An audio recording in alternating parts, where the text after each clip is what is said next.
Amém? Então, eu vou ler aqui no telão com os irmãos, capítulo 21, de 1 a 16. E na leitura eu vou pontuar algumas coisas. Diz assim, Lucas, escrevendo o seu segundo volume, depois de nos apartarmos, então Lucas ele está na caravana agora, né? Depois de nos apartarmos, fizemos-nos a vela e, correndo em direitura, chegamos a Cós, no dia seguinte a Rhodes e dali a Pátara. Achando um navio que ia para a Fenícia, embarcamos nele, seguindo viagem. Quando Chipre já estava à vista, deixando-a à esquerda, navegamos para a Síria e chegamos a Tiro, pois o navio devia ser descarregado ali. Então era um navio de carga, né? Não de passageiros somente, mas de carga. Encontrando os discípulos, Lucas trata a igreja aí como discípulos, porque Paulo já havia passado por aí. Encontrados os discípulos, permanecemos lá durante 7 dias, que era o período que o navio ia descarregar. E eles, movidos pelo Espírito, então veja aí, quem estava sendo movido pelo Espírito era a igreja do Senhor. Então o Espírito Santo fala à igreja. Recomendavam a Paulo que não fosse a Jerusalém.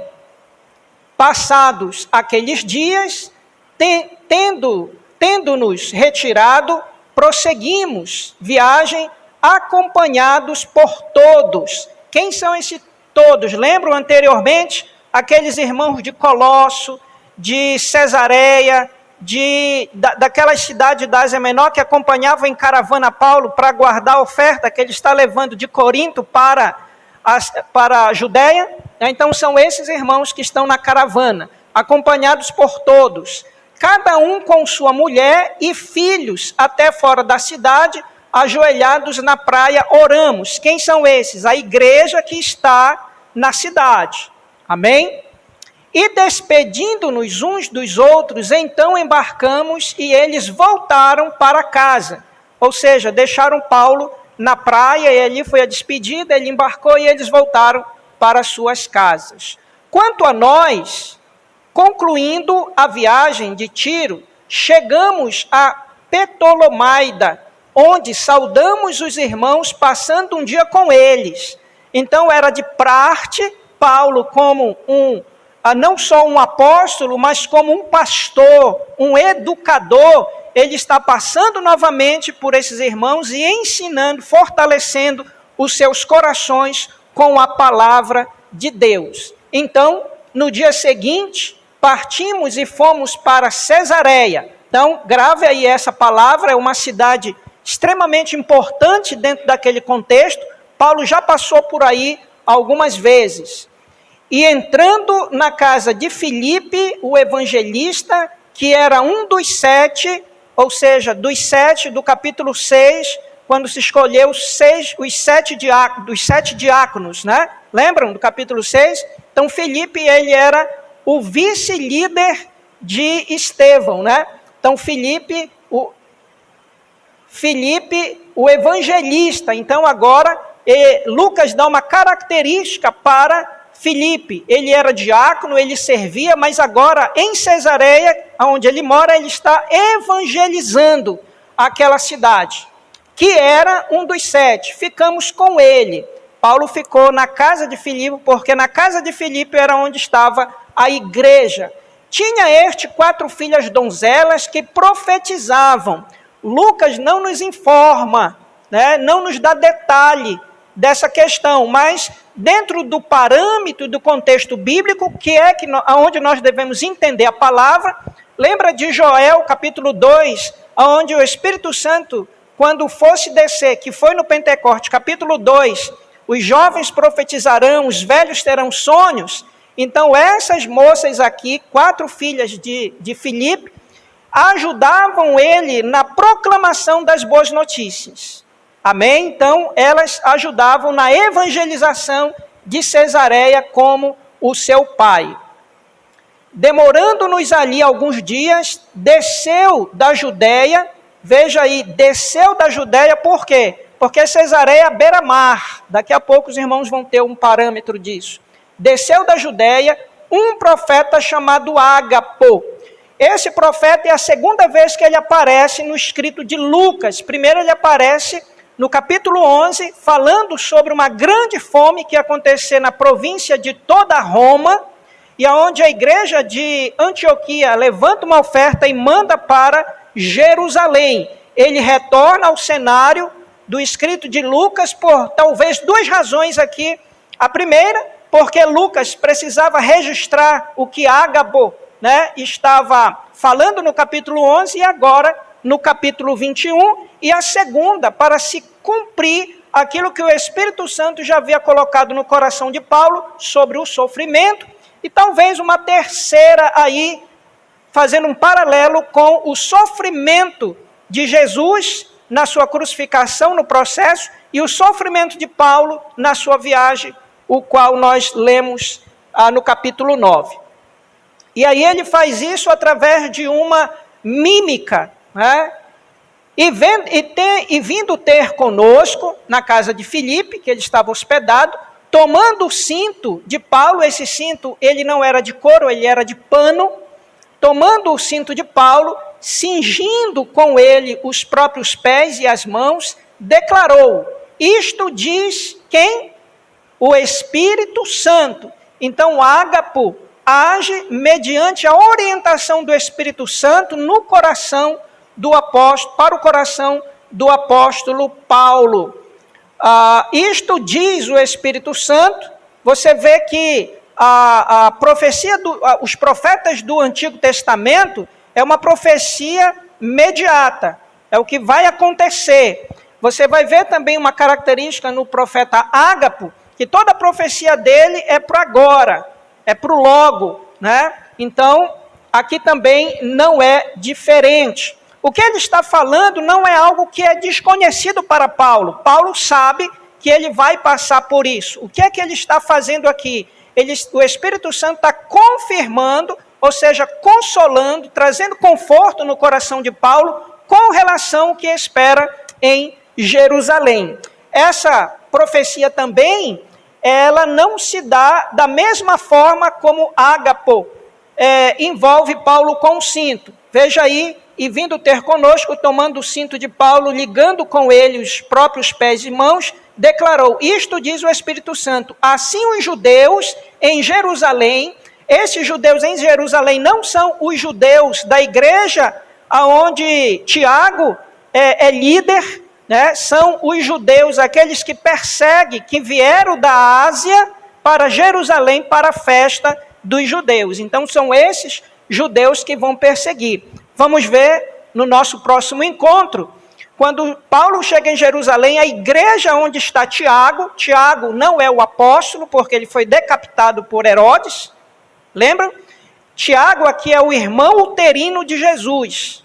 Amém? Então, é o irmão uterino, porque nasceu do mesmo útero, mas não do mesmo pai.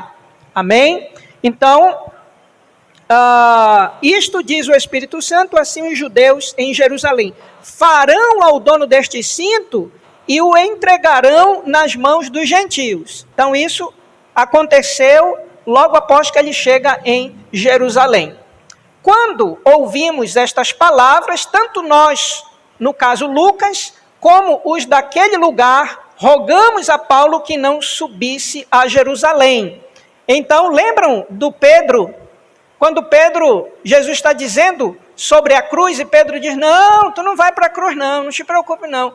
E Jesus diz o que para Pedro? Para trás de mim, Satanás. Então aqui é uma comparação do momento do Calvário e também o momento que Paulo se vai para Jerusalém, mas ele não morre em Jerusalém, ele vai morrer em Roma, porque assim, para se cumprir Atos 1:8, que é o propósito do livro, mas recebereis poder ao descer sobre vós o Espírito Santo, e serão minhas testemunhas em Jerusalém, na Judéia e até os confins da terra. Aonde é os confins da terra para Paulo?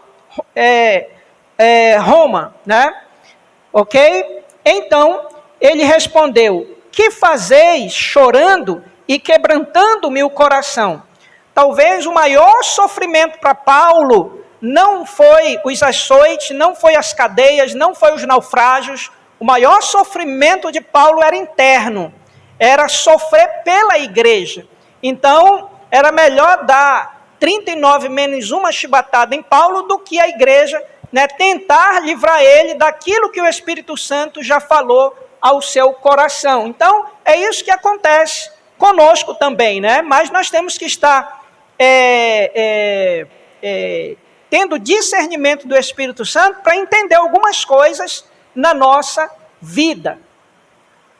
Pois estou pronto não só para ser preso, mas até para morrer em Jerusalém pelo nome do Senhor Jesus Cristo. Paulo aqui não está sendo ignorante com relação ao cristianismo, ele não quer ser um super-herói aqui, ele não está querendo ser aqui o melhor de todos, porque nem mesmo o apostolado que ele tinha, ele não usa isso, ele vai deixar muito claro nas cartas e também em Atos. O que ele está colocando aqui, ele está dizendo, olha, eu preciso cumprir aquilo que compõe o meu chamado, que envolve o sofrimento. 14, como, porém, não o persuadimos, conformados, dissemos, faça-se a vontade do Senhor. Então, quando a gente não consegue algumas coisas, a gente tem que dizer exatamente isso, faça-se a vontade do Senhor, como uma outra frase que Paulo usa, se for a vontade do Senhor. Não, se Deus quiser, lembra? Se Deus quiser, eu estarei convosco novamente. Então, são duas frases bem interessantes. Passados aqueles dias, tendo feito os preparativos, subimos para Jerusalém, e alguns dos discípulos também vieram de Cesareia conosco, trazendo consigo Menasson, natural de Chipre, velho discípulo com quem nos deveríamos hospedar. Menasson já é um velho discípulo, ele é também da cidade de Tarso, onde Paulo passou 10 anos antes de começar o seu ministério, e ele tem uma casa em Jerusalém. Então, eles já vão para se hospedar na casa desse senhor aí, esse velho discípulo conhecido de Paulo. Amém? E agora eu convido os irmãos para nós vermos um vídeo do doutor Rodrigo Silva, um arqueólogo cristão, e ele vai nos mostrar, para que os irmãos tenham uma ideia, o pano de fundo desse contexto de Cesareia, e alguns fatos que aconteceram naquele contexto, que estão registrados também na palavra de Deus. Então, aonde a gente pega a teologia e a arqueologia, a ciência, aonde elas se encontram e contribuem para a revelação daquilo que a palavra de Deus, ela nos fala. E depois que nós terminarmos, eu vou fazer duas aplicações da palavra de Deus aos nossos corações. Primeira aplicação está na ação do Espírito Santo sobre as nossas vidas. O Espírito Santo é a terceira pessoa da Trindade e ele tem a missão de nos orientar, ele tem a missão de nos guiar e tem a missão de nos conduzir ao discernimento da palavra de Deus. Nós vamos ver isso claramente no ministério de Paulo, quando ele, no capítulo 19, no versículo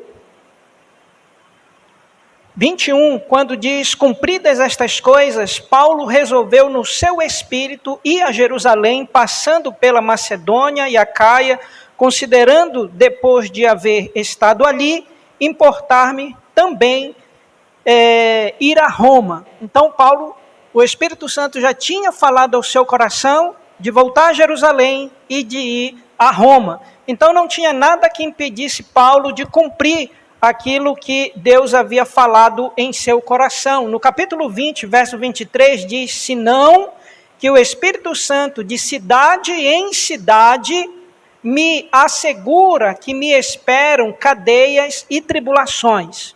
Ou seja, o Espírito Santo estava preparando o coração e a mente de Paulo para aquilo que o aguardava em Jerusalém.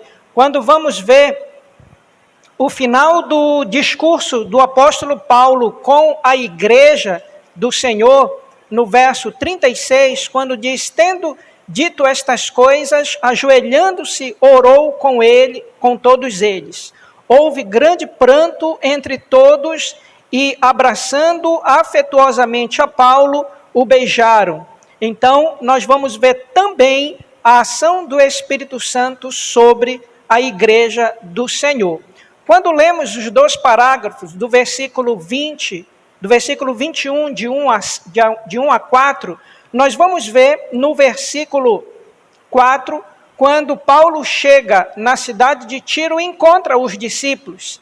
E naquele momento ali, diz no versículo 4, e eles, movidos pelo Espírito Santo, recomendaram a Paulo que não fosse a Jerusalém.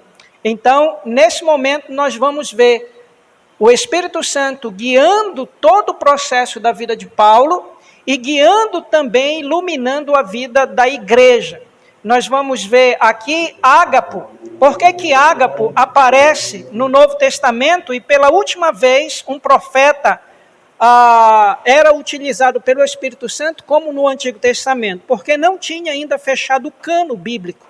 Então o cano estava aberto. Então Deus ainda falava através de homens como os profetas naquele contexto.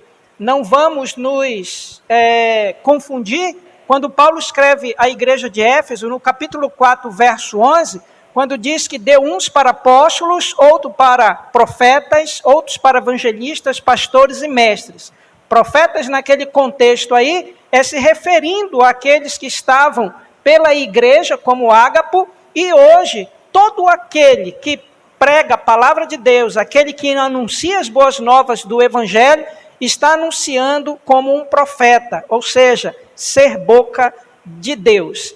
E no versículo 11 do capítulo 21, nós vamos ver o Espírito Santo, assim os judeus em Jerusalém foram ao dono deste cinto e o entregaram nas mãos dos gentios. Ou seja, o Espírito Santo usando Ágapo como instrumento para fortalecer o coração de Paulo. E Paulo, muito consciente daquilo que lhe esperava, ele cumpre aqui cabalmente o seu ministério. Nós já vimos um pouco da introdução daquilo que vai acontecer a partir do versículo 17. Quais são as lições importantes para a nossa vida? A primeira é que o Espírito Santo, ele continua intercedendo por nós. O Espírito Santo continua iluminando a nossa mente para compreendermos o que Deus quer falar através da palavra. Por isso que é muito importante o cristão tirar um tempo, eu chamo de HDL, hora, dia e local, para você ler a sua Bíblia. Tem uma pesquisa nos Estados Unidos que diz que quando um cristão ele começa a ler semanalmente mais de 3 vezes a sua Bíblia, começa a acontecer algo na sua vida. E isso é verdade. Quando tiramos um tempo para ler a palavra de Deus, nós precisamos ter ciência de que quem nos dá discernimento para compreendermos é o Espírito Santo. Quer ver uma coisa interessante que acontece quando nós lemos a Bíblia? Que nós lemos um texto e esse texto fala de maneira tão forte e significativa na nossa vida que nos marca. E nós passamos um tempo desfrutando dessa palavra nos nossos corações de maneira eficaz e edificante. Por quê? Porque o Espírito Santo falou nos nossos corações. Então, o Espírito Santo, ele ilumina nossa mente para compreendermos aquilo que Deus quer de nós. A terceira lição com relação ao Espírito Santo é que ele nos guia. Né? Ele nos guia. Não quer dizer que o nosso destino está escrito já. Não. Quem faz é o Espírito Santo e o próprio Deus nas nossas vidas, porque nós pertencemos a Ele. Por isso que é muito importante para o nosso futuro, antes de fazermos qualquer coisa, nós precisamos consultar Deus. Precisamos orar e colocar os nossos sonhos, as nossas petições, aquilo que buscamos, e o Espírito Santo ele vai nos orientar. Dentro do nosso casamento, dentro dos nossos projetos, dentro do nosso trabalho, tudo aquilo que você vai fazer, você precisa consultar Deus. Por quê? Porque Deus ele quer fazer parte desse processo. João 10,10 vai dizer que o diabo não vem somente para roubar, matar e destruir, mas eu vim para que tenhas vida e vida em abundância. Como é que nós temos vida em abundância? Através da direção de Deus nas nossas vidas, pela palavra e o Espírito Santo, e as coisas vão acontecer naturalmente em nossas vidas. Quando Paulo escreve aos Efésios, capítulo 6, que ele fala do 10 ao 20 sobre a armadura de Deus, no verso 19, ele diz que a igreja deve orar com ele, para que no abrir da sua boca venha a palavra de intrepidez. Ou seja, se Paulo, sendo um homem tão usado nas mãos de Deus, pede à igreja e ora para ser usado pelo Espírito Santo, imagine eu e você o quanto precisamos estar conectados com ele. Então o Espírito Santo é uma pessoa e ele tem também sentimentos, né? Efésios capítulo 4 vai dizer que nós entristecemos o Espírito Santo de Deus. Paulo também diz no 5,18, não vos embriagueis com vinho, no qual há devassidão, mas enchei-vos do Espírito Santo. Uma coisa é você ser batizado pelo Espírito Santo no ato da conversão, e o outro é um processo de viver na plenitude do Espírito Santo. E a partir do verso 18, nós vamos ver a Bíblia e Paulo nos ensinando como ser cheios do Espírito Santo, amando a nossa família, louvando o nome do Senhor, perdoando uns aos outros, a reciprocidade na mutualidade e assim por diante. Paulo vai falar sobre tudo isso. Então, o Espírito Santo, ele é real nas nossas vidas, é uma promessa do Pai à igreja. A segunda lição que vamos ver nesse texto é a ação do Espírito Santo através da igreja. Ou seja, o Espírito Santo usa a igreja para os seus propósitos. Nós vamos ver, por exemplo, nas filhas de Filipe, que eram usadas pelo Espírito Santo e impulsionadas dentro desse contexto de Cesareia para pregar o Evangelho, onde tinha um bom construtor, um bom arquiteto, mas um insano, como era Herodes. E pregar a palavra naquela cidade, naquele contexto, era muito perigoso. E Filipe, juntamente com as suas filhas, só podem ter pregado a palavra de Deus através do Espírito Santo. Nós vamos também ver Ágapo, um homem também cristão, com um dom da profecia, onde Deus convocou ele para ser um instrumento nas mãos. E assim, nós vamos ver que o Espírito Santo usou. Nós vamos ver também no versículo 4, os discípulos que foram usados pelo Espírito Santo para trazer uma palavra de conforto no coração do apóstolo Paulo. Embora muitas vezes a gente quer utilizar os nossos sentimentos, as nossas emoções. Não, Paulo, não vai, porque vai ser muito perigoso. Mas a gente precisa lembrar que Deus tem um propósito na nossa vida. Amém? E nós vamos ver, em último lugar, o Espírito Santo usando a igreja do Senhor, no versículo 16, quando diz que esses discípulos foram até ali, à beira-mar, se despedir do apóstolo Paulo. O Espírito Santo quer nos usar como um instrumento nas mãos dele, mas para isso é necessário que nós venhamos estar conectados com a oração, a palavra de Deus, para entendermos qual o propósito de Deus. Outra coisa bastante interessante é que, às vezes, quando nós estamos conectados com Deus, tendo o nosso HDL de oração, a palavra, congregando, buscando ao Senhor, o Espírito Santo fala aos nossos corações para falarmos da palavra de Deus para alguém. Às vezes a gente vai passando na rua, às vezes a gente está na casa dos parentes, às vezes a gente está no trabalho, e muitas vezes a gente não faz aquilo que o Espírito Santo quer. Então nós precisamos estar cientes que somos um instrumento na mão do Espírito Santo. Amém, meus irmãos? Que Deus nos abençoe grandemente. Convido você a ficar em pé e eu quero orar juntamente com você.